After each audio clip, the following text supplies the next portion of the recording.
एक नया topic, that is the फजान्स rule.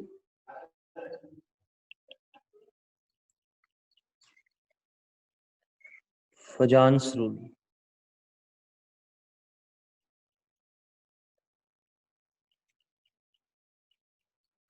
फजान्स rule हमें किसी आयनिक बॉन्ड में कोवलेंट करेक्टर के बारे में बताता है। ठीक है, फजान्स रूल किसके बारे में बताता है? Covalent character, covalent character in an ionic bond. एक आयनिक बॉन्ड में कोवलेंट करेक्टर किस तरह से आते हैं, ठीक है, इसके बारे में फजान्स रूल है, वो हमें बताएगा। ठीक है, फजान्स रूल क्या होता है? देखो, फजान्स के अकॉर्डिंग जब आयनिक बॉन्ड बनता है तो केटाइन क्या करता है? इलेक्ट्रॉन का लॉस करके केटाइन बनाता है। और एनाइन कैसे बनता है? इलेक्ट्रॉन का गेन करके। ठीक है, जब एक केटाइन और जब एनाइन बनते हैं, ठीक है, तो वो एक दूसरे को अप्रोच करेंगे। ठीक है, जब एक केटाइन या एनाइन बनेगा, ठीक है, जैसे मान लो एक केटाइन है, दिस इज केटाइन, और ये आपका एनाइन है।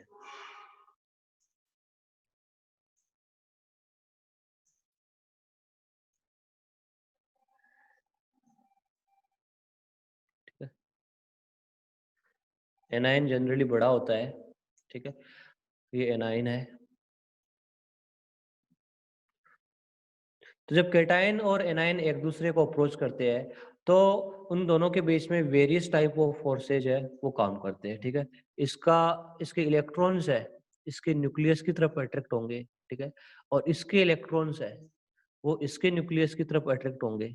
ठीक है, और इसके इलेक्ट्रॉन्स है और इसके इलेक्ट्रॉन ये आपस में रिपल्सन करेंगे, है ना, और दोनों के न्यूक्लियस भी आपस में क्या करेंगे? रिपल्सन करेंगे। ठीक है, तो यहाँ पे अट्रैक्शन फोर्सेस भी होते हैं और रिपल्सन फोर्सेस भी होते हैं। ठीक है, तो बहुत सारे फोर्स है वो यहाँ पे काम करते हैं। ठीक है, उसके कारण क्या हो जाता है? Due to various forces cation क्या करता है? एनायन का जो इलेक्ट्रॉन क्लाउड है, इलेक्ट्रॉन क्लाउड का मतलब जहाँ पे इलेक्ट्रॉन प्रेजेंट है, ठीक है, जो भी आप देख रहे हो ये है ना, ये पूरा इलेक्ट्रॉन क्लाउड है, इसको क्या कर देता है? डिस्टॉर्ट कर देता है, उसकी शेप को क्या कर देता है? चेंज कर देता है, उसमें डिफॉर्मेशन कर देता है। ठीक है, तो डिफॉर्मेशन करने से क्या होगा? ठीक है, ये कुछ इस तरह से हो जाएगी। ठीक है, पहले जो आपका केटाइन और एनाइन था, ठीक है, हाँ, ठीक है, देखो फजान्स रूल को आप शुरू से देख लो। When a cation approaches anion closely, the positive charge of the cation attract the electron cloud of anion. Electron cloud का मतलब जहाँ पे एनाइंस के इलेक्ट्रॉन्स है, ठीक है, उसका जो सराउंडिंग एरिया है, ठीक है, न्यूक्लियस के चारों तरफ, वो इलेक्ट्रॉन क्लाउड है। तो केटाइन का जो पॉजिटिव चार्ज है वो एनाइन के इलेक्ट्रॉन क्लाउड को अपनी तरफ अट्रैक्ट करता है due to electrostatic force of attraction, है ना, इलेक्ट्रोस्टैटिक फोर्स लगता है इनके बीच। ठीक है, at the same time cation also repel the positively charged nucleus of the A9. ठीक है, उसी टाइम पे केटाइन क्या करता है? जो पॉजिटिवली चार्ज न्यूक्लियस है, ठीक है, एनाइन की, उसके साथ रिपल्सन भी करता है। ठीक है, तो due to this combined effect electron cloud of anion is elongated towards the cation. इसी कंबाइंड इफेक्ट के कारण जो इलेक्ट्रॉन क्लाउड है, ठीक है, ये क्या करता है? इलोंगेटेड होता है, इसकी शेप क्या हो जाती है? एक तरह से अंडाकार हो जाती है। ठीक है, जस्ट लाइक एग शेप हो जाती है। ठीक है, तो ये जो सर्कुलर था ये एक तरह से अंडाकार हो जाता है। ठीक है, एक टाइप की शेप हो जाती है। तो हो रहा क्या? कुछ इस तरह से शेप हो जाएगी और ये इसके क्लोज आ जाएगा। ठीक है, और दोनों के ऑर्बिटल भी क्या आ जाएंगे? आपस में इस तरह से क्लोज हो जाएंगे, थोड़ी बहुत दोनों में ओवरलैपिंग होने लगेगी, जिसके कारण पार्शियल शेयरिंग होने लगती है यहाँ पे इलेक्ट्रॉन्स। ठीक है, पार्शियल शेयरिंग इलेक्ट्रॉन्स की होने लगती है और उसी पार्शियल शेयरिंग के कारण उसमें कोवलेंट करेक्टर है वो प्रोड्यूस हो जाते हैं। ठीक है, due to this combined effect electron cloud of anion is elongated towards the cation. ठीक है, जो इलेक्ट्रॉन क्लाउड है वो केटाइन की तरह इलोंगेटेड हो जाता है। ठीक है, this is the called distortion. इसको हम डिस्टॉर्शन बोलते हैं या डिफॉर्मेशन भी बोल सकते हो, या इसको आप पोलराइजेशन भी बोल सकते हो, एनाइन का पोलराइजेशन भी बोल सकते हो, जो केटाइन कर रहा है। ठीक है, तो केटाइन क्या कर रहा है? एनाइन का पोलराइजेशन कर रहा है, उसकी शेप को क्या कर रहा है? डिफॉर्म कर रहा है, तो इसके कारण पार्शियल शेयरिंग होने लगती है और कोवलेंट करेक्टर आ जाते हैं। ठीक है, आप इस इमेज को ध्यान से देखो, पार्शियल शेयरिंग हो जाती है इलेक्ट्रॉन्स की और उसके कारण कोवलेंट कलेक्टर आ जाते हैं। ठीक है, तो ये आपका फजान्स रूल। अब आपका पोलराइजेशन कब ज्यादा होगा? पोलराइजेशन किस पे डिपेंड करेगा? ठीक है, इसकी हम बात आगे करेंगे।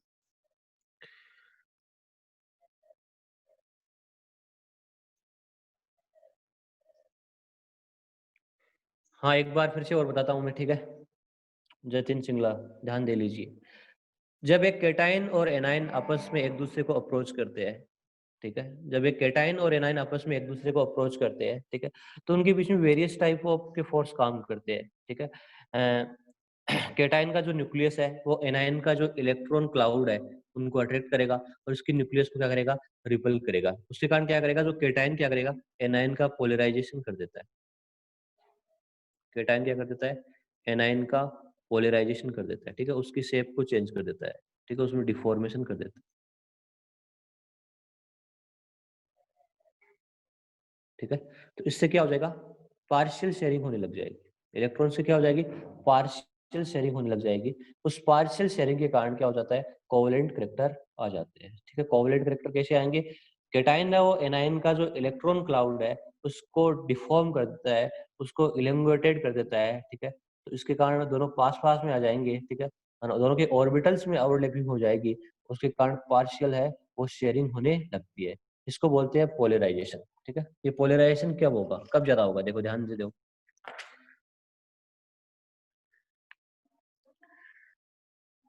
ये केटाइन है, ठीक है, ये एनाइन है।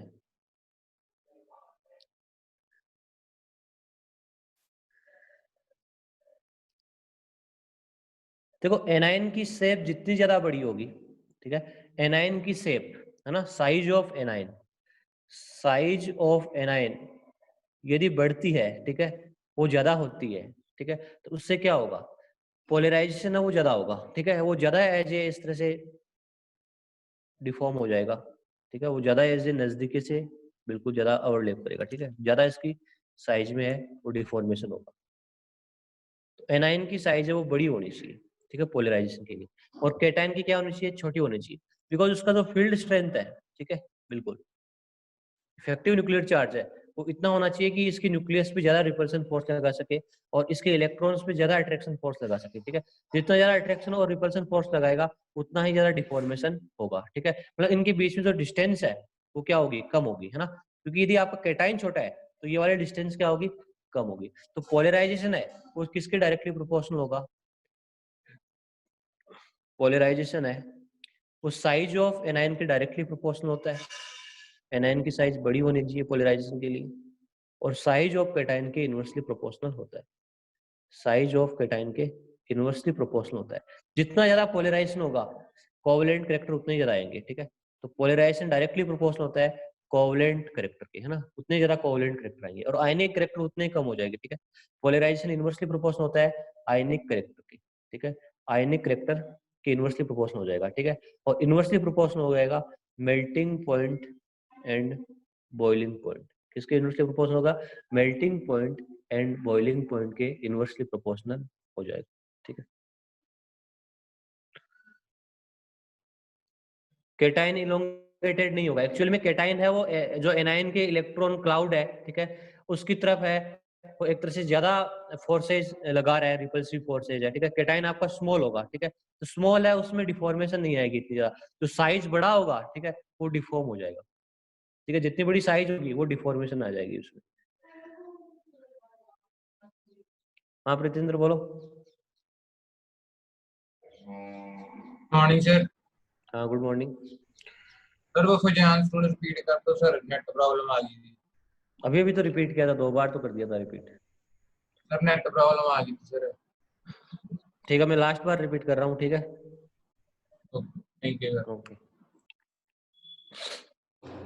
फजान्स रूल के अकॉर्डिंग, जो फजान्स रूल है वो किसी आयनिक बॉन्ड में कोवलेंट करेक्टर के बारे में बताता है, ठीक है। किसी आयनिक बॉन्ड में कोवलेंट करेक्टर कैसे प्रोड्यूस होते हैं, ठीक है। देखो, when a cation approaches anion closely, the positive charge of cation attract the electron cloud of the A9. Electron cloud का मतलब क्या है, न्यूक्लियस के जो सराउंडिंग जो एरिया है, ठीक है, जहाँ पे इलेक्ट्रॉन्स प्रेजेंट है उसको हम इलेक्ट्रॉन क्लाउड बोलेंगे, ठीक है।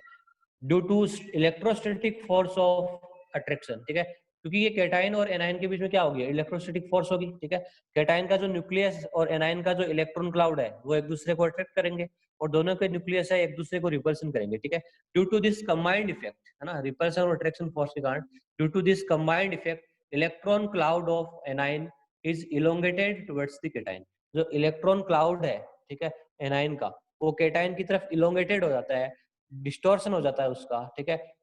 एनाइन आपका बड़ा रहेगा, ठीक है, तो वो डिस्टोर हो जाएगा, ठीक है। तो होगा क्या, दोनों आपस में पास पास आ जाएंगे और दोनों में क्या हो जाएगा, इस तरह से इलेक्ट्रॉन की पार्शियल शेयरिंग होने लग जाएगी, आपस में ऑर्बिटल्स क्लोज हो जाएंगे, ठीक है, उनमें थोड़ी बहुत ओवरलैपिंग होने लगेगी, जिसके कारण पार्शियल है वो इलेक्ट्रॉन्स की शेयरिंग होने लगती है, ठीक है।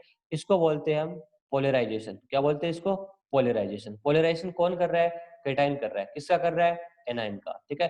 अब पोलराइजेशन कब ज्यादा होगा, जितना छोटा कैटाइन होगा, ठीक है, उसका जो फील्ड स्ट्रेंथ है उतना ही ज्यादा होगा, उतना ही वो अट्रैक्शन फोर्स और रिपल्सन फोर्स लगाएगा, ये डिस्टेंस कम होगी, इससे न्यूक्लियस से यहाँ से डिस्टेंस क्या हो जाएगी, कम हो जाएगी, ठीक है। तो आपका कैटाइन क्या होना चाहिए, छोटा होना चाहिए। और एनाइन है वो इलोंगेटेड कब ज्यादा होगा, जब उसकी साइज क्या हो, बड़ी हो, ठीक है। उसमें साइज बड़ी होगी तो जो आउटर इलेक्ट्रॉन्स है वो न्यूक्लियस के इफेक्ट से दूर रहेंगे, ठीक है, तो एक तरह से ज्यादा डिस्टॉर्शन हो पाएगा उसमें, ठीक है। तो एनाइन की साइज क्या होनी चाहिए, बड़ी, और कैटाइन की साइज क्या होनी चाहिए, छोटी, ठीक है। तो जो पोलराइजेशन है वो किसके डायरेक्टली प्रोपोर्शनल होता है, साइज ऑफ एनाइन के डायरेक्टली प्रोपोर्शनल। एनाइन की साइज बड़ी होनी चाहिए और कैटाइन की साइज क्या होनी चाहिए, स्मॉल होनी चाहिए। और जितना ज्यादा पोलराइजेशन आएगा कोवलेंट करेक्टर उतना ही ज्यादा हो जाएगा और आयनिक करेक्टर उतने ही कम हो जाएंगे और मेल्टिंग पॉइंट और बॉइलिंग पॉइंट भी क्या हो जाएंगे, कम हो जाएंगे, ठीक है। जनरली आयनिक कंपाउंड्स के melting point and boiling point क्या होते हैं, मोर होते हैं।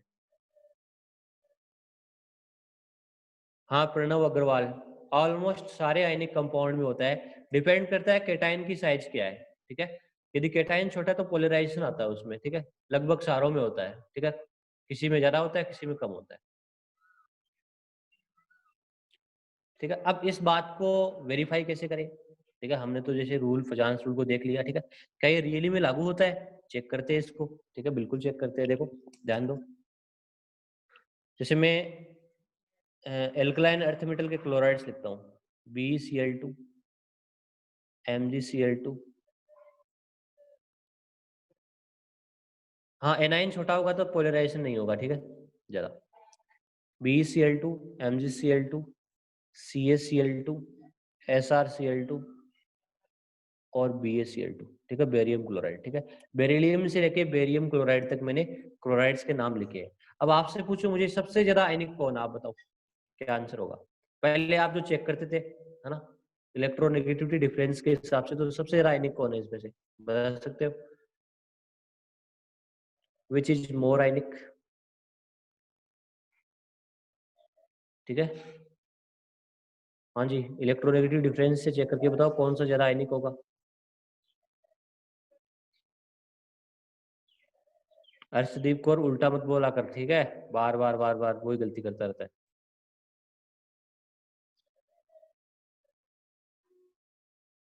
तो देखो ज्यादा आयनिक कौन सा होगा, जहाँ पे इलेक्ट्रोनेगेटिविटी डिफरेंस ज्यादा है, बिल्कुल। ज्यादा कहाँ पे है, देखो क्लोरीन है, सब में सेम है ना, एनाइन सब में सेम है। काफी बच्चे आए आज, ठीक है, मतलब हो सकता है कहीं का पीरियडिक टेबल में नहीं पढ़ा हो, तो हमारी क्लासेस चल रही है, 2 लेक्चर हमने ऑलरेडी लगा दिए पीरियडिक टेबल के, आप उन लेक्चर्स को देखिए, ठीक है। तीसरा लेक्चर हम आज कंडक्ट कराने की कोशिश करेंगे, ठीक है, इवनिंग टाइम में। तो सारे स्टूडेंट्स हैं, ठीक है, आप एक बार पीरियडिक टेबल जरूर देखिएगा, पीरियडिक टेबल समझ में अच्छे से आ जाएगा तो फिर केमिकल बॉन्डिंग इजी हो जाएगा, ठीक है। और इसके लेक्चर्स भी डाले हुए हैं आपके ग्रुप पे, ठीक है, आप ले सकते हो वहां से, ठीक है। तो देखो बेरिलियम क्लोराइड, हाँ अभी टाइमिंग बताएंगे पीरियडिक टेबल की, कब क्लास स्टार्ट करते हैं, ठीक है। देखो BeCl2 MgCl2 CaCl2 SrCl2 BaCl2, सबसे ज्यादा इलेक्ट्रोनेगेटिव डिफरेंस कहाँ पे होगा, BaCl2 में होगा, ठीक है।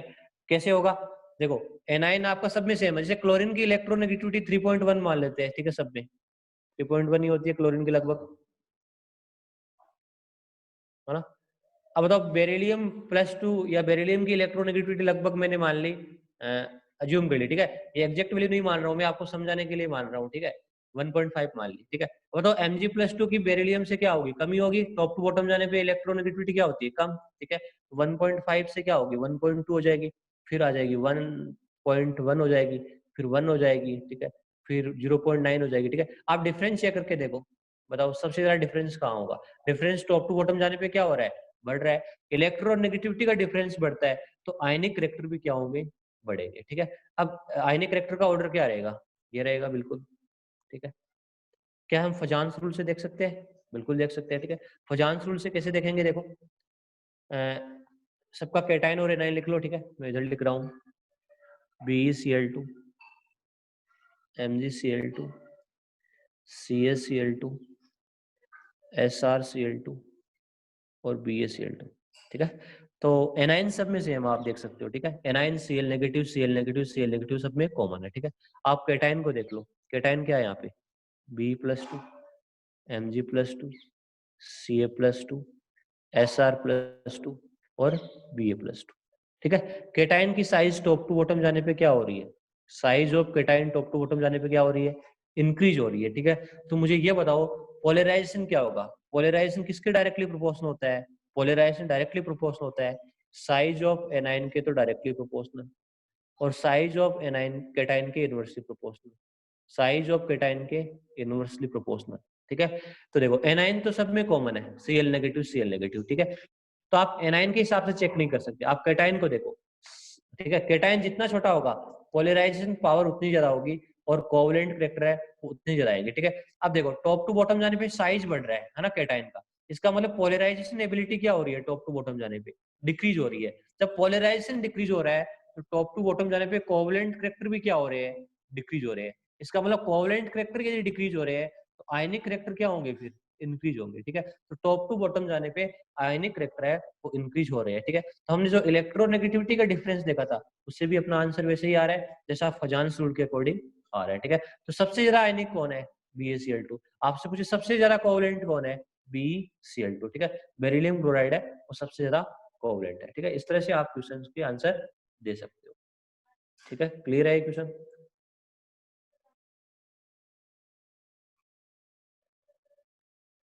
आदित्य कुमार, इलेक्ट्रोनेगेटिविटी की वैल्यूज है वो आपको याद करनी पड़ती है सर्टेन एलिमेंट्स के लिए, पीरियोडिक टेबल में या आपको मतलब बताया जाता है, ठीक है। आपने पढ़ा होगा तो आई होप, यदि नहीं नहीं पढ़ा है तो मैं आपकी बार पढ़ाऊंगा जरूर, ठीक है। इलेक्ट्रोनेगेटिविटी की वैल्यू किस तरह से आपको याद करनी है, ठीक है। हाँ ठीक है, ये क्वेश्चन आपका क्लियर है तो आप एक क्वेश्चन कीजिए, है ना, और फजांस रूल का ट्राई कीजिए, ठीक है। बिल्कुल आपको मैं क्वेश्चन देता हूँ, एग्जाम्पल 2,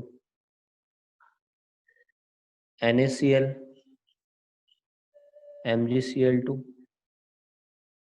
AlCl3 SiCl4। मैं आपसे पूछता हूँ सबसे ज्यादा कोवलेंट कौन है और सबसे ज्यादा आयनिक कौन है, क्या आंसर होगा। आंसर सारे दीजिए, ठीक है, जो भी आपका बनता है। सबसे ज्यादा आयनिक कौन है, सबसे ज्यादा कोवलेंट कौन।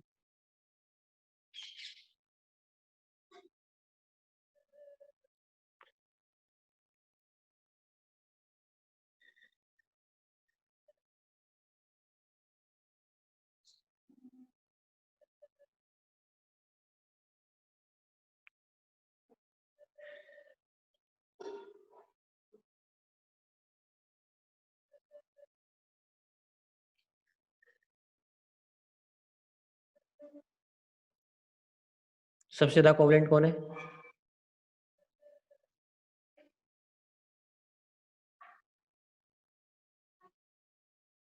ज्योतिका, ऐसे कैसे आंसर।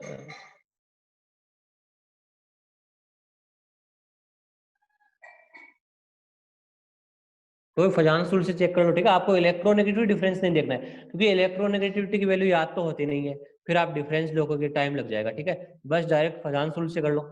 केटाइन कौन है इसमें, Na+। एनाइन कौन है, Cl-, ठीक है।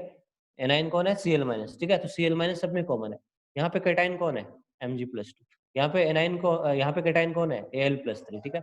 और यहाँ पे केटाइन कौन है, Si+4, ठीक है। तो एनाइन सब में कॉमन है, आप एनाइन के हिसाब से चेक मत करो, ठीक है। जो केटाइन है उसको देखो। तो देखो ये सारे के सारे एक ही पीरियड में आते हैं, है ना। सोडियम, मैग्नीशियम, एल्यूमिनियम, सिलिकॉन है वो थर्ड पीरियड में आते हैं, है ना। और आप पीरियड में जब लेफ्ट टू राइट जाते हो तो साइज क्या होता है, डिक्रीज करता है, ठीक है। आप ऐसे भी देख सकते हो आइसो इलेक्ट्रॉनिक है सारी, ठीक है। ये आइसो इलेक्ट्रॉनिक है ना। आइसो इलेक्ट्रॉनिक स्पीशीज में जो साइज होती है वो केटाइन मतलब जितना ज्यादा पॉजिटिव चार्ज होगा साइज उतनी छोटी होगी, ठीक है। तो साइज का ऑर्डर ये रहेगा, ठीक है।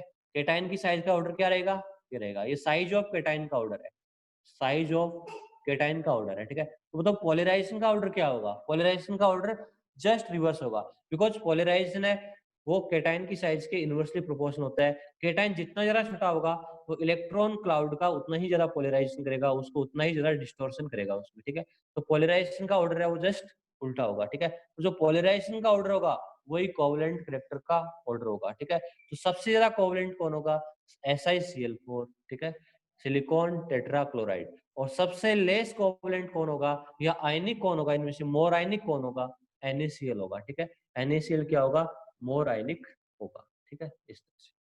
इस तरह से आप क्वेश्चन उसको कर सकते हो। मेल्टिंग पॉइंट और बॉइलिंग पॉइंट है वो भी आयनिक कंपाउंड जितने ज्यादा आयनिक होगा मेल्टिंग पॉइंट और बॉइलिंग पॉइंट उतना ही क्या होता है, ज्यादा होता है। In general melting point and boiling point उतना ही क्या होता है, ज्यादा होता है, ठीक है।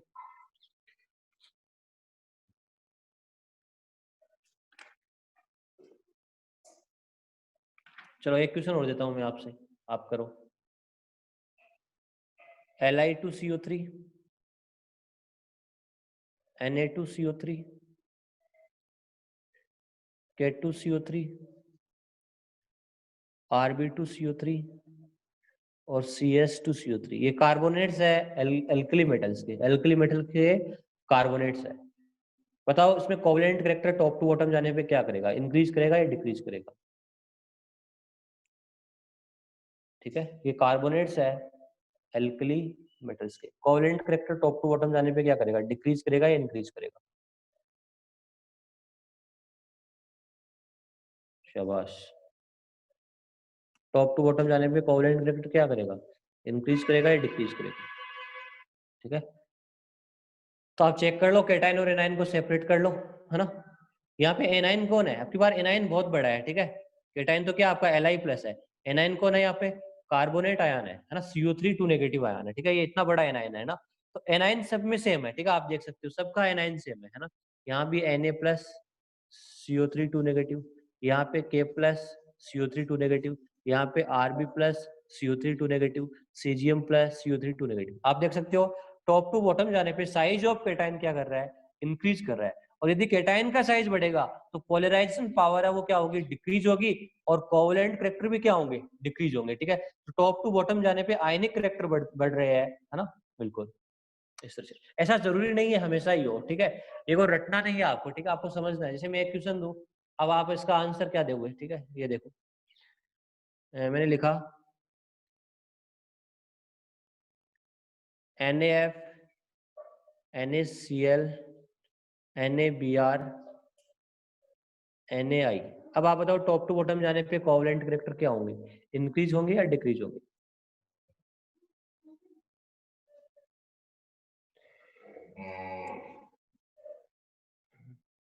यस। जिन्होंने आंसर दिया वो बिल्कुल सही दिया, ठीक है, बिल्कुल ठीक है। अब की बार आपको क्या करना है, आपका केटाइन है वो कॉमन है सब में, ठीक है। आप एनाइन के हिसाब से देखो, ठीक है। केटाइन आपका Na+ NH+ सब में कॉमन है, ठीक है। और आप देख सकते हो एनाइन आपका F-, Cl-, Br-, I-। A9 की साइज टॉप टू बॉटम जाने पे क्या हो रही है, बढ़ रही है। और जो पोलराइजेशन पावर है वो साइज ऑफ एनाइन की क्या होती है, डायरेक्टली प्रोपोर्शनल होती है।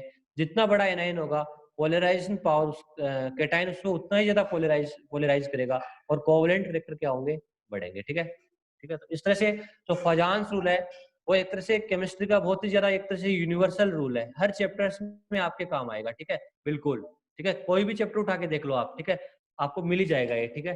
जैसे मैं आपको एक +2 का क्वेश्चन है उसको आप कीजिए, ठीक है, इसके बेसिस पे। आपके पास मैंगनीज के कुछ ऑक्साइड है ना, MnO, Mn2O3, Mn2, MnO2, MnO2 और Mn2O7, ठीक है। ये मैंगनीज के ऑक्साइड्स है, ठीक है। आपसे पूछूं सबसे ज्यादा कोवलेंट कैरेक्टर किसमें है और सबसे ज्यादा एसिडिक ऑक्साइड कौन सा है, आपका क्या आंसर होगा, ठीक है, बताइए मुझे, ठीक है। आपने अब तक जो भी कंसेप्ट पढ़े हैं, सबसे ज्यादा कोवलेंट कौन है और सबसे ज्यादा एसिडिक कौन है, ठीक है, क्या आंसर आएगा आपका। MnO है, Mn2O3 है, Mn2, MnO है आपका, Mn2O3 है, MnO2 है, Mn2O7 है।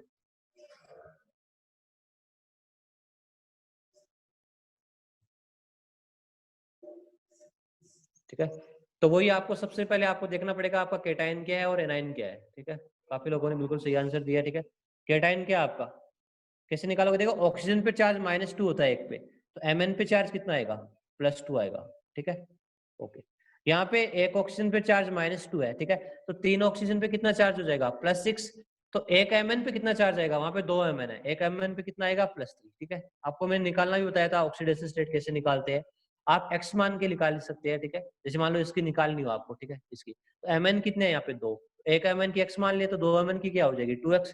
एक ऑक्सीजन पे चार्ज कितना होता है, -2, 3 पे कितना होगा, मल्टीप्लाई कर दो, ओवरऑल ये न्यूट्रल है। ठीक है, x की वैल्यू कितनी आएगी, +3 आ जाएगी। ठीक है, इस तरह से आप एक Mn पे चार्ज या उसकी ऑक्सीडेशन स्टेट निकाल सकते हो। MnO2 में कितनी आएगी, Mn+4 आएगी। ठीक है, क्योंकि 2 ऑक्सीजन पे -4 चार्ज आएगा। यहाँ पे देखो एक Mn पे कितना आएगा, +7 आएगा, तब जाके ये सेटिस्फाई होगा। ठीक है, तो आप देख सकते हो जो केटाइन है यहाँ पे मैंगनीज है। ठीक है, तो मैंगनीज पे चार्ज लेफ्ट टू राइट बढ़ रहा है, जितना ज्यादा चार्ज बढ़ेगा साइज उतनी छोटी हो जाएगी। ठीक है, तो साइज का ऑर्डर ये होगा। ठीक है, बिल्कुल, और साइज का ऑर्डर ये रहेगा, तो पोलराइजेशन पावर या कोवलेंट करेक्टर का ऑर्डर ये रहेगा। ठीक है, सबसे ज्यादा कोवलेंट कौन होगा, Mn2O7। ठीक है, और एसिडिक और बेसिक को कैसे देखोगे, जनरली जो मेटल के ऑक्साइड होते हैं वो बेसिक होते हैं, बट यदि किसी मेटल में ऑक्सीडेशन स्टेट बढ़ती है तो उसके एसिडिक करेक्टर क्या होते हैं, बढ़ते हैं, और बेसिक करेक्टर क्या होते हैं, डिक्रीज होते हैं। Mn2O7 सबसे ज्यादा एसिडिक है। ठीक है, और MnO है वो सबसे ज्यादा बेसिक है। ठीक है, ये मैंने आपको बताया था। किसी ऑक्साइड की जो एसिडिक स्ट्रेंथ है, ठीक है, वो डिपेंड करती है उसकी ऑक्सीडेशन नंबर पे। ऑक्सीडेशन नंबर बढ़ती है, ठीक है, तो उसका एसिडिक स्ट्रेंथ पे क्या होता है, बढ़ता है। ठीक है, तो Mn2O7 कोवलेंट भी है और एसिडिक भी है। चलो आगे फजांसुल में हम एक और चीजें डिस्कस करते हैं। देखो यदि ऐसा एग्जांपल आ जाए, है ना, जिसमें दो डिफरेंट कंपाउंड है आपके पास, जैसे एक NaCl है, एक KCl है, CuCl है। ठीक है, NaCl और CuCl है। ठीक है, अब आप इसमें देखो एनाइन तो सेम है और केटाइन यहाँ पे Na+ और Cu+ है। ठीक है, Na+ और Cu+ का जो साइज होता है वो लगभग बराबर होता है, इसमें कोई डिफरेंस नहीं होता। ठीक है, अप्रोक्सीमेट बराबर होता है। कैसे, देखो Na+ और Cu+ है, Na+ में सेल 3 है, बट कॉपर में सेल नंबर ऑफ सेल तो 4 है, बट आपका कॉपर में शिल्डिंग पावर बहुत पुअर है ना, क्योंकि डी में इलेक्ट्रॉन आ जाते हैं। ठीक है, डी में क्या आ जाते हैं, 10 इलेक्ट्रॉन आ जाते हैं, तो इसकी शिल्डिंग पावर बहुत ज्यादा पुअर होती है, तो आउटर मोस्ट इलेक्ट्रॉन का न्यूक्लियस के साथ अट्रैक्शन बढ़ जाता है, और कॉपर प्लस और Na+ की साइज अप्रोक्सीमेट बराबर होती है। ठीक है, तब आप चेक कैसे करो किसमें ज्यादा पोलराइजेशन आएगा। ठीक है, तो ध्यान दो, ऐसा केटाइन जिसका सुडो इनेट गैस कॉन्फ़िगरेशन है, ऐसा केटाइन जिसका सुडो इनेट गैस कॉन्फ़िगरेशन है, उसमें पोलराइजेशन पावर भी क्या होगी, ज्यादा होगी। सुडो इनेट गैस कॉन्फ़िगरेशन क्या होता है, वो केटाइंस जिनके लास्ट सेल में 18 इलेक्ट्रॉन हो। ठीक है, तो Na+ का क्या कॉन्फ़िगरेशन होगा, 2,8, है ना, और कॉपर प्लस का क्या होगा, 2,8,18, 2,8,18, तो कॉपर प्लस के जो आउटर शेल में है 18 इलेक्ट्रॉन है। ठीक है, तो ये सूडो इनेट गैस कॉन्फ़िगरेशन है, सूडो इनेट गैस कॉन्फ़िगरेशन वाले केटाइन है, अब पोलराइजेशन भी ज्यादा करेंगे। ठीक है, ये आपको ध्यान रखना है। तो CuCl है, ये मोर कोवलेंट है, this is the more covalent. ठीक है, ये आप ध्यान रखना। ठीक है, इस चीज को। ओके, हम फजांस रूल के माध्यम से, है ना, फजांस रूल को हम मतलब ध्यान में रख के कई बार कुछ कंपाउंड्स की थर्मल स्टेबिलिटी के बारे में भी प्रेडिक्ट कर सकते हैं। ठीक है, थर्मल स्टेबिलिटी, थर्मल स्टेबिलिटी। हाँ आदित्य, मैं ये बोल रहा हूँ, यदि दो केटाइन की साइज अप्रोक्सीमेट सेम है, ठीक है, Na+ और Cu+ की साइज में कोई डिफरेंस नहीं होता ज्यादा, ठीक है, तब पोलराइजेशन कैसे देखते हैं, तब आपको सूडो इनेट गैस कॉन्फ़िगरेशन देखना है। ठीक है, जिस केटाइन के लास्ट सेल में 18 इलेक्ट्रॉन हो वो सूडो इनेट गैस कॉन्फ़िगरेशन होता है, मैंने आपको पढ़ाया भी है। ठीक है, ऑक्टेट रूल में ध्यान दो, कॉपर प्लस का आपने कॉन्फ़िगरेशन वहां पे देखा होगा, उसके लास्ट में 18 इलेक्ट्रॉन आते हैं। ठीक है, आप वैसे भी ऐड करके देख लो, ये कितना हो गया, 28 हो गया ना। कॉपर प्लस में कितने इलेक्ट्रॉन होते हैं, 28 ही होते हैं। ठीक है, कॉपर वैसे 29 पे आता है, बट एक इलेक्ट्रॉन का लॉस कर देता है। ठीक है, तो जो सूडो इनेट कॉन्फ़िगरेशन है, ठीक है,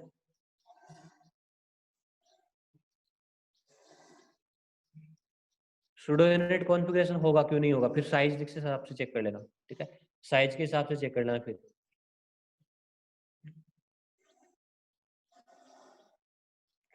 नेक्स्ट बात करते हैं थर्मल स्टेबिलिटी को हम कैसे प्रिडिक्ट कर सकते हैं। तो बता सकता है थर्मल स्टेबिलिटी का क्या मीनिंग होता है? ठीक है, दो कंपाउंड एक्स और वाई है, ठीक है, मैं बोलता हूँ एक्स है वो ज्यादा थर्मली स्टेबल है, तो इसका मीनिंग क्या होता है thermal stability?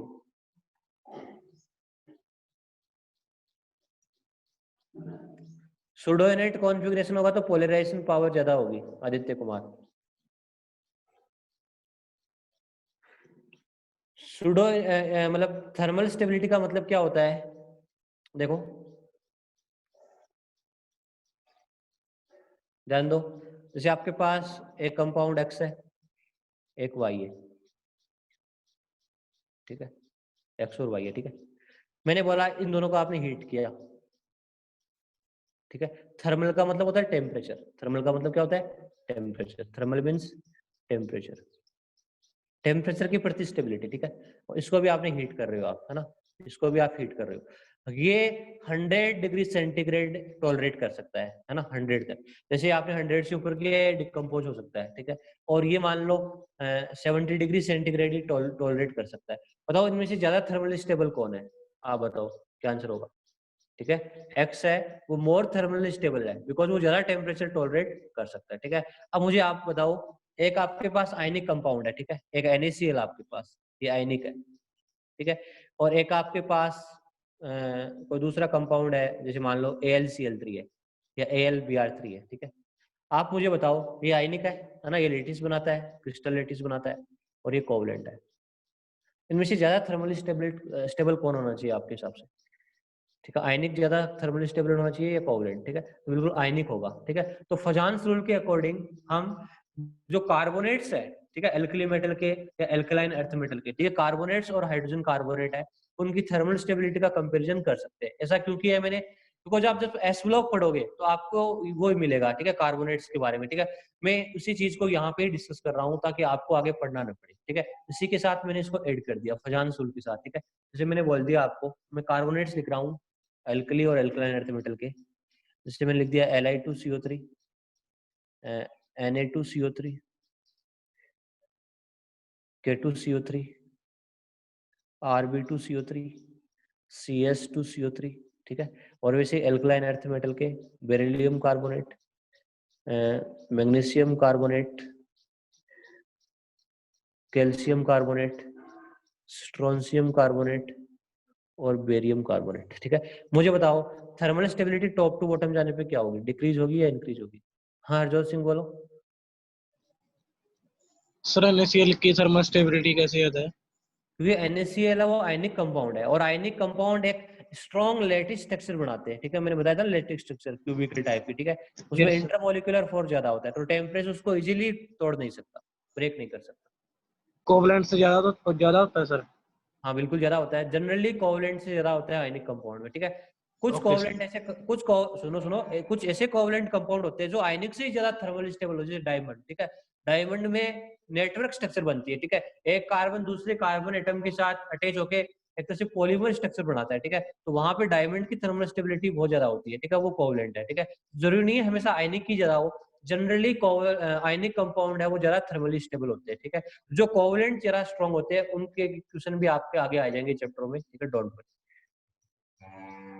Thermal stability top to bottom जाने पे क्या होगी, इंक्रीज होगी, ठीक है, बिकॉज टॉप टू बॉटम जाने पे साइज ऑफ कैटाइंस है वो बढ़ रहा है, आप देख सकते हो, ठीक है, सब में देख लो Li plus, Na plus, K plus, Rb plus, Cs plus, ठीक है, एनाइंस तो सब में सेम आप देख सकते हो, कार्बोनेट आयन है सब में, ठीक है, ठीक है। तो टॉप टू बॉटम जैसे ही आप जा रहे हो साइज ऑफ कैटाइन है वो बढ़ रहा है, साइज ऑफ कैटाइन बढ़ने से पोलराइजेशन पावर क्या होती है, डिक्रीज होती है, जब पोलराइजेशन डिक्रीज होती है तो कोवलेंट करैक्टर क्या होंगे, डिक्रीज होंगे, और आयनिक करैक्टर क्या हो जाएंगे, इंक्रीज हो जाएंगे, ठीक है। इस तरह से आप थर्मल स्टेबिलिटी को चेक कर सकते हो, ठीक है, बिल्कुल। बाइकार्बोनेट की थर्मल स्टेबिलिटी का ऑर्डर भी देख लो आप, ठीक है, यहाँ पे एनाइन आपका SCO3 नेगेटिव है, तो इनकी थर्मल स्टेबिलिटी भी टॉप टू बॉटम जाने पे इंक्रीज करती है, ठीक है, ये भी एक बात देख लेना। बाइकार्बोनेट्स मतलब हाइड्रोजन कार्बोनेट्स, ठीक है, LiHCO3, NaHCO3, KHCO3, RbHCO3, CsCO3, ठीक है, एक बार देख लेना। ओके, ठीक है, तो ये है अपने फजान्स रूल के बारे में, ठीक है, एक बार आप जरूर इसको पढ़ना, ठीक है। अब देखो आपका हाँ प्रणव अग्रवाल, ये भी चेक कर सकते हो तुम कितने कितने कोवलेंट कैरेक्टर, कितने आयनिक कैरेक्टर है, ठीक है। ये भी है ना आगे आएगा, ठीक है, डोंट वरी, ठीक है। डाइपोल मोमेंट्स पे पढ़ेंगे इसमें, ठीक है। फजान सूल की कोई लिमिटेशन नहीं है वैसे, ठीक है। फजान सूल की कोई लिमिटेशन नहीं है। तो स्टूडेंट्स अब से हमारी जो केमिकल बॉन्डिंग है, ठीक है, अब तक हम क्या कर रहे थे, एक तरह से जनरल चीजों का एक तरह से डिस्कशन कर रहे थे, है ना। हमने आयनिक बॉन्ड के बारे में डिटेल में पढ़ा है, ठीक है। आयनिक बॉन्ड में हमने क्या क्या पढ़ा है, आयनिक बॉन्ड बनता कैसे है, क्या क्या फेवरेबल कंडीशन होती है, ठीक है। लैटिस एनर्जी क्या होती है, हाइड्रेशन एनर्जी क्या होती है, सोल्युबिलिटी है वो किस तरह से हाइड्रेशन एनर्जी पे डिपेंड करती है ना। हमने फजानसूल के बारे में भी पढ़ा है, ठीक है। अब हम पढ़ने वाले हैं कोवलेंट बॉन्ड के बारे में डिटेल में, ठीक है। तो आपका जो कोवलेंट बॉन्ड है, ठीक है, वो बहुत ही ज्यादा एडवांस फॉर्म में है यहाँ पे, ठीक है। आयनिक बॉन्ड भी है एडवांस फॉर्म में हमने पढ़ लिया है, बट कोवलेंट बॉन्ड है वो बहुत ही ज्यादा एज ए आपकी डिटेल में गिवन है, ठीक है, बुक में। और उसमें बहुत सारी थ्योरीज है, ठीक है। तो हम कोवलेंट बॉन्ड की आज से स्टार्ट करते हैं कि कोवलेंट बॉन्ड बनता कैसे है, ठीक है, क्या क्या कंडीशन होती है, क्या क्या मॉलिक्यूल्स की शेप होती है, ठीक है। अब हम डिटेल में स्टडी करने वाले हैं। तो आप जो भी आपको पढ़ाया जाए, जो भी रूल पढ़ाया जाए, आप इसका ध्यान देना, ठीक है। कुछ लोग मुझे कई दिनों पहले पूछ रहे थे कि नाइट्रोजन पेंटावेलेंट क्यों नहीं हो सकता, वो उसकी 5 कोवेलेंसी क्यों नहीं हो सकती, ठीक है। ऑक्सीजन है उसकी कितनी होती है, ये सब चीजों का हम डिटेल में यहीं पे डिस्कस करने वाले हैं, ठीक है। यहाँ पे मैं आपको बताने वाला हूँ हम क्या क्या पढ़ेंगे। सबसे पहले हम पढ़ेंगे orbital concept of the covalent bond, ठीक है। कोवेलेंट बॉन्ड बनने के लिए ऑर्बिटल्स का क्या इंपॉर्टेंस है। फिर हम वेरिएबल वैलेंसी के बारे में स्टडी करेंगे कोवेलेंट बॉन्ड में। फिर हम वैलेंस बॉन्ड थ्योरी के बारे में डिस्कस करेंगे, ठीक है, वैलेंस बॉन्ड थ्योरी, ठीक है, वीबीटी के बारे में। फिर वैलेंस बॉन्ड थ्योरी के बाद हम दूसरी थ्योरी पढ़ेंगे VSEPR मॉडल, ठीक है, VSEPR, ठीक है। VSEPR मतलब क्या होता है, valence shell electron pair repulsion theory, valence shell electron pair repulsion theory पढ़ेंगे। और उसके बाद वीबीटी की कुछ लिमिटेशंस है उसको कवर करेगी हाइब्रिडाइजेशन, ठीक है। हाइब्रिडाइजेशन पढ़ेंगे हम, हाइब्रिडाइजेशन फिनोमेना पढ़ेंगे। और हाइब्रिडाइजेशन आप स्टडी करोगे उसके बाद आपको बॉन्ड एंगल पढ़ना पड़ेगा, बॉन्ड लेंथ पढ़नी पड़ेगी, ठीक है, ये सब चीजें देखनी पड़ेगी। और उसके बाद सबसे लास्ट में डाइपोल मोमेंट पढ़ना है हमें, ठीक है। उसके बाद हमें रेजोनेंस स्ट्रक्चर पढ़नी है। उसके बाद सबसे लास्ट में आप सबसे एडवांस थ्योरी पढ़ोगे, मॉलिक्यूलर ऑर्बिटल थ्योरी, ठीक है। और फिर हाइड्रोजन बॉन्ड है, वान डेर वाल्स फोर्सेज है। तो केमिकल बॉन्डिंग है ना, पूरी एक तरह से मैक्सिमम केमिस्ट्री है उसको लेके आता है, ठीक है। इनऑर्गेनिक के सारे कंसेप्ट लेके आता है, ऑर्गेनिक के लिए भी कंसेप्ट लेके आता है, ठीक है। तो बिल्कुल हमें एक एक चीज को अभी डिटेल में देखना है, ठीक है। और आप बिल्कुल पढ़िएगा, ठीक है। मतलब अब तक आप थोड़ा कम पढ़ रहे थे, बाद में पढ़ रहे तो कोई दिक्कत नहीं थी, ठीक है। अब तभी आपको समझ में आएगा जब आपने आज पढ़ा है और कल में पढ़ाया, ठीक है। तो आपका पढ़ा हुआ है तभी समझ में आने वाला है, ठीक है। आप ध्यान दीजिए क्योंकि एक थ्योरी दूसरी थ्योरी से बहुत ज्यादा इंटर रिलेटेड है ना, दोनों में इंटरकनेक्शन बहुत ज्यादा है, ठीक है। तो हम स्टार्ट करने वाले हैं सबसे पहले orbital concept of the covalent bond, ठीक है। ऑर्बिटल, ठीक है, concept of covalent bond.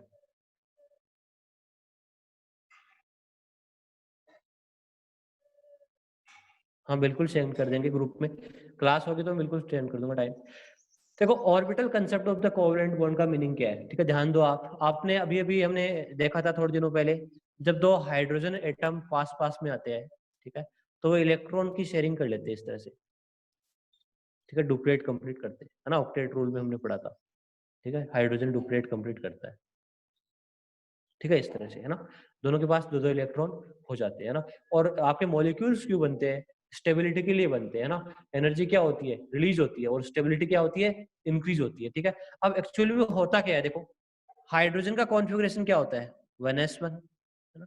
Electronic configuration आपको आना चाहिए, ठीक है, नहीं आता है तो आप है ना एक क्लास में मैंने करवाया था उसको आप देखिए, ठीक है। तो हाइड्रोजन का 1s1 होता है, इस हाइड्रोजन का भी 1s1 होता है, ठीक है। 1 का मतलब क्या है, 1 का मतलब number of shell, number of shell कितने हैं 1। एस का मतलब क्या होता है, एस का मतलब क्या होता है, सबसेल, सबसेल या ऑर्बिटल, ठीक है। अब देखो एस सबसेल में एक ही ऑर्बिटल होता है, सिर्फ एस ऑर्बिटल ही होता है, मैंने ये भी बताया था। एस में एक ही ऑर्बिटल होता है, ओनली एस, ठीक है।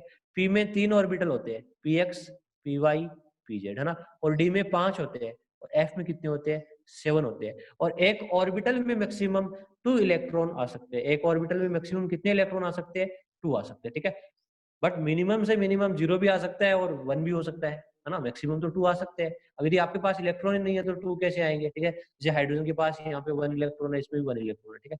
तो होगा क्या, जैसे ही 2 एटम पास में आते हैं, दोनों हाइड्रोजन एटम पास में आएंगे, तो जो उनके ऑर्बिटल्स है उनके बीच में क्या होगी, ओवरलैपिंग होगी, ठीक है। कैसे, देखो ऑर्बिटल कहाँ पे होता है, ठीक है, इसके बारे में आपने एटॉमिक स्ट्रक्चर में पढ़ा होगा, ठीक है।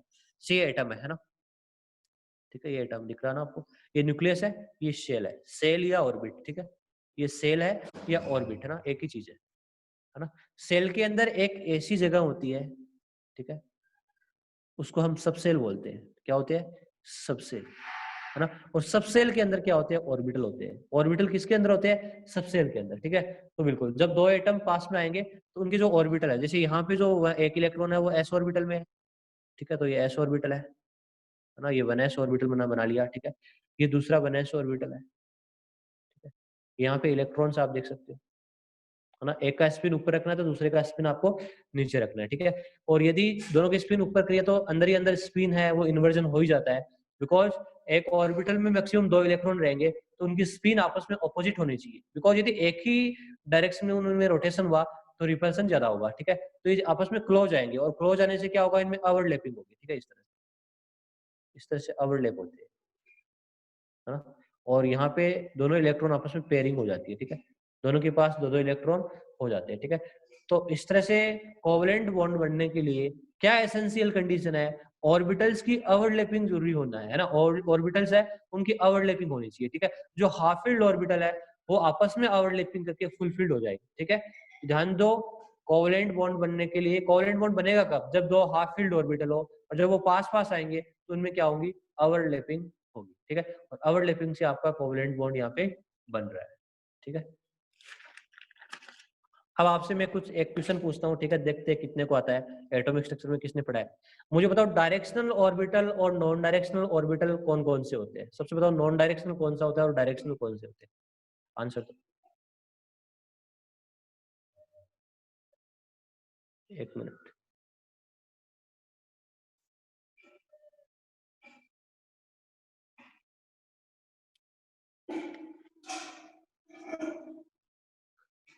हाँ, Vivo Y51L कौन है, हाँ आप अपना नाम बताइए। Vivo Y51L। सर आप मेरी आवाज सुन सकते हैं?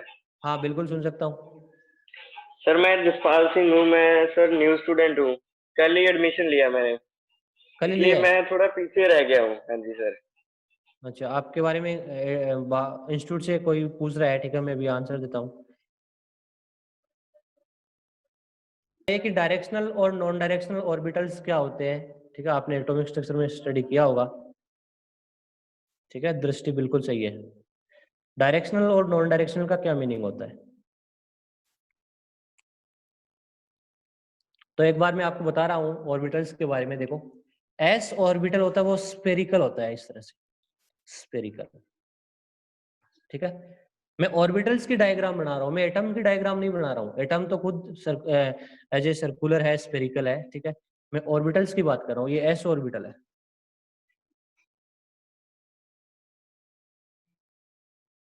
एस ऑर्बिटल, ठीक है। तो एस ऑर्बिटल में देखो, यदि मैं इसको कोऑर्डिनेट एक्सिस पे इसकी ज्योमेट्री को बनाता हूँ, ठीक है, ये वाई एक्सिस है, ये एक्स एक्सिस है, ठीक है, ये जेड एक्सिस आपकी तरफ आ रही है, ठीक है, आपस में एक्सिस 90 डिग्री पे।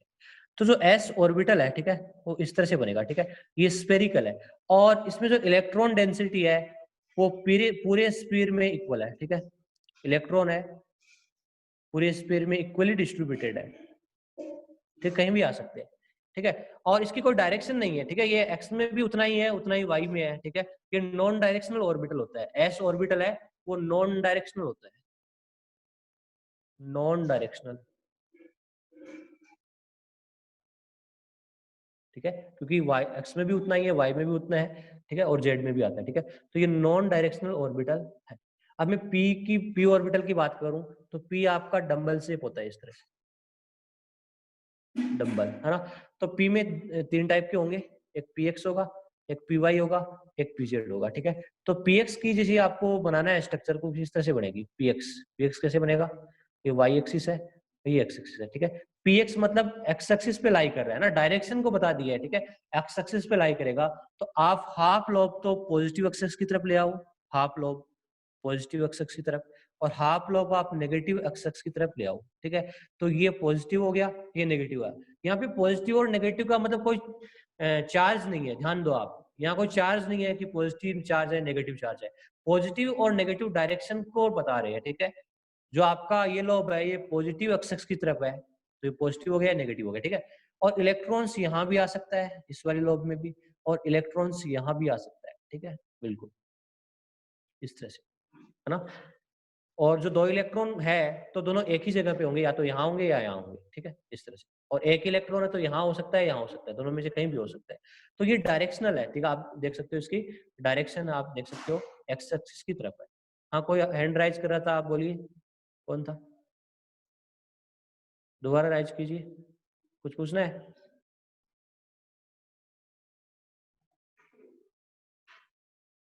ठीक है, वैसे ही आपका डी ऑर्बिटल होता है ना, वैसे ही एफ होता है। तो नॉन डायरेक्शनल में कौन होता है, एस ऑर्बिटल।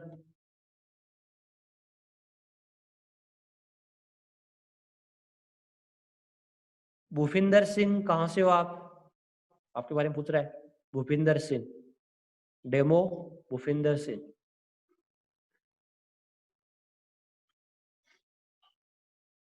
नहीं सर, शेप में जो आपने एक ग्राफ वाला समझाया सर, मेरा नेटवर्क कनेक्शन हो रहा था।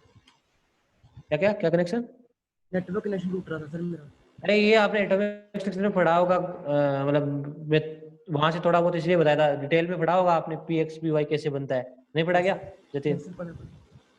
तो फिर वहां से मैंने इसलिए देखो, जैसे मान लो तेरे को पी वाई बनाना है, ठीक है, मैंने पी एक्स बता दिया, पी वाई कैसे बनाएगा तू, ये वाई एक्सिस है, ये एक्स एक्सिस है, ठीक है। तो पी वाई कैसे बनेगा, आधा लोब वाई एक्सिस की तरफ रख दो, हाफ इधर रख दो, ठीक है, इस तरह से। तो मतलब पॉजिटिव का मतलब पॉजिटिव एक्सिस की तरफ से, नेगेटिव का मतलब नेगेटिव वाई एक्सिस की तरफ से, है ना, positive Y Y Y axis की तरफ, और नेगेटिव मतलब नेगेटिव वाई एक्सिस की तरफ से, इस तरह से। इलेक्ट्रॉन्स यहाँ क्या जेड, जेड कैसे बनेगा, यस सर, नहीं सर जेड, हाँ यस सर। अरे जेड जेड बना लो, जेड एक्सिस ले लो, अब जरूरी थोड़ी है इधर हमेशा एक्स एक्सिस ले ले, इधर जेड एक्सिस भी तो ले सकता है तेरे पास, हमारे पास हम 2D में बना रहे हैं ना, 2D में तो बना सकते हैं, 3D में तो बना ही नहीं सकते। तो जे एक्स एक्सिस को आपकी तरफ ले लो, ठीक है, आपकी तरफ आए, तीनों आपस में परपेंडिकुलर है, आप किधर भी एक्स वाई जेड ले सकते हो, तो जेड ऐसे बन जाएगा, ऐसे जेड बन जाएगा, और क्या जेड बन जाएगा, ठीक है। तो आप ध्यान दीजिए सारे स्टूडेंट है, ऑर्बिटल की शेप है वो एटॉमिक स्ट्रक्चर्स का जो भी लेक्चर है या जहाँ से भी आपको पढ़ाया है, ठीक है, पहले पढ़ा होगा आपने, तो वो आप एक बार डिस्कस करके आना, ठीक है, उसको अच्छे से पढ़ना, ठीक है, तभी हम आगे मूव कर सकते हैं।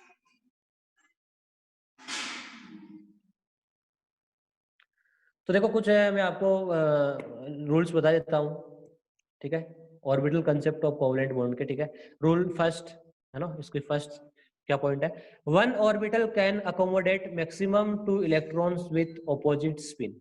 एक ऑर्बिटल में मैक्सिमम से मैक्सिमम 2 ही इलेक्ट्रॉन आ सकते हैं, उनका जो स्पिन होगा वो क्या होगा, ऑपोजिट होगा। हाँ गुरनूर बोलो, Gurnoor Singh.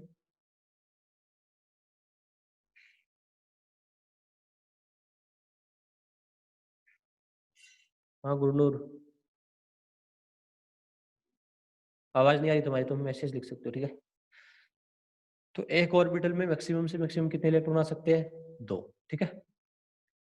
Half filled orbital accept 1 electron from another atom to complete its orbital, ठीक है। तो मतलब जो हाफ फील्ड ऑर्बिटल है वो किसी दूसरे हाफ फील्ड ऑर्बिटल है उसे इलेक्ट्रॉन्स क्या करेगा, शेयर करेगा, ठीक है, और अपना जो ऑर्बिटल है उसको कंप्लीट करेगा, उसमें 2 इलेक्ट्रॉन फुल अकोमोडेट करेगा, ठीक है, शेयरिंग वेयरिंग करके। टेंडेंसी टू कंप्लीट ऑर्बिटल्स और to pair electron is essential condition of the covalent bond. मतलब कोवलेंट बॉन्ड बनने के लिए आपका जो हाफ फील्ड ऑर्बिटल है उस वो फुलफिल्ड होना चाहिए, उसमें 2 इलेक्ट्रॉन आने चाहिए, ठीक है, ये एसेंशियल कंडीशन है। Completion of octet is not an essential condition to form covalent bond. जरूरी नहीं है ऑक्टेट कंप्लीट हो तभी कोवलेंट बॉन्ड बनेगा, ठीक है। कुछ बहुत सारे ऐसे मॉलिक्यूल्स है जिसमें ऑक्टेट इनकम्प्लीट है या 8 से ज्यादा इलेक्ट्रॉन है फिर भी वो एग्जिस्ट करते हैं, ठीक है। तो कोवलेंट बॉन्ड बनने के लिए ऑक्टेट कंप्लीट होना जरूरी नहीं है, ठीक है। जो हाफ फील्ड ऑर्बिटल है वो फुलफिल्ड होना चाहिए, ठीक है। उसमें 2 इलेक्ट्रॉन कैसे जैसे करके शेयरिंग से आने चाहिए, ठीक है। जैसे हाइड्रोजन का, ठीक है, H और H दोनों क्या है, हाफ फील्ड है, ठीक है। तो दोनों हाफ फील्ड और हाफ फील्ड क्या हो रहे हैं, फुल फील्ड हो रहे हैं, ठीक है। तो यही है। देखो हम कुछ एक मॉलिक्यूल बनाता हूँ मैं, ठीक है। आप देखो जैसे PCl3 कैसे बनता है, ठीक है। हम ऑर्बिटल कंसेप्ट से देखते हैं। बाकी क्या आप ना जो भी नोट्स आपको दिए हुए हैं वो एक बार जरूर पढ़ के आइएगा कल आप, ठीक है। मैं PCl3 का कैसे फॉर्मेशन होता है इसके बारे में आपको बताता हूँ, ठीक है। PCl3 कैसे बनेगा, PCl3, ठीक है। तो सबसे पहले फॉस्फोरस का कॉन्फ़िगरेशन लिखो PCl3 में। क्या कॉन्फ़िगरेशन होगा, पेन रुकिए एक बार।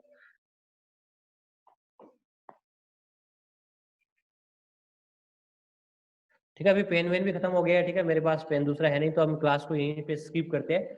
आपको जो मैंने नोट्स प्रोवाइड किए हुए हैं, ठीक है, वो आप जरूर पढ़ के आएगा, ठीक है ना।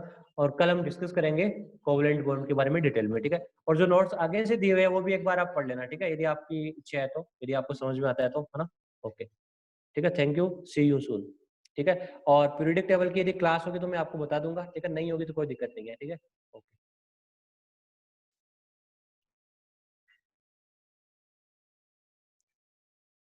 हाँ अंकिता बोलो।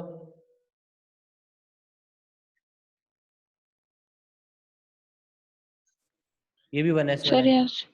पेन ही नहीं है अभी, ठीक है। प्रणव रिकॉर्डिंग बंद कर दीजिए, ठीक है।